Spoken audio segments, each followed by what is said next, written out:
एकदा एका वाघाला एक गाढव आकाशात तारे मोजताना दिसतं. वाघाला बघून गाढव म्हणतं, झालं एकदाचं मोजून, आकाशात फक्त 100च तारे आहेत.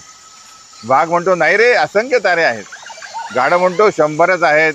तेव्हा वाघ त्याला घेऊन सिंहाकडे जातो आणि सगळी घटना सांगतो. आणि गाढव सिंहाला म्हणतं की या वाघाला शिक्षा द्या. मी आकाशात 100 तारे मोजलेत, पण हा ते स्वीकारत नाही आहे. त्यावर सिंह म्हणतो की हो, तारे 100च आहेत. गाढव आनंदाने जंगलात निघून जातं. वाघ म्हणतो, राजा, हे चुकीचं आहे. त्यावर सिंह म्हणतो, अरे वेड्या, तू कोणाशी वाद घालतोय? तो तर गाढव आहे.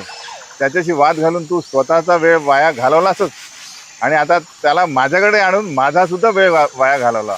त्याचप्रमाणे गीतेत भगवंत म्हणतात की मूर्ख लोक मला कधीच शरण येणार नाही. नमाम दुष्कृतिनो मूढा प्रपद्यन्ते नराधमः मायया अपहृत ज्ञान आसुरम भावम आश्रितः. हरे कृष्णा.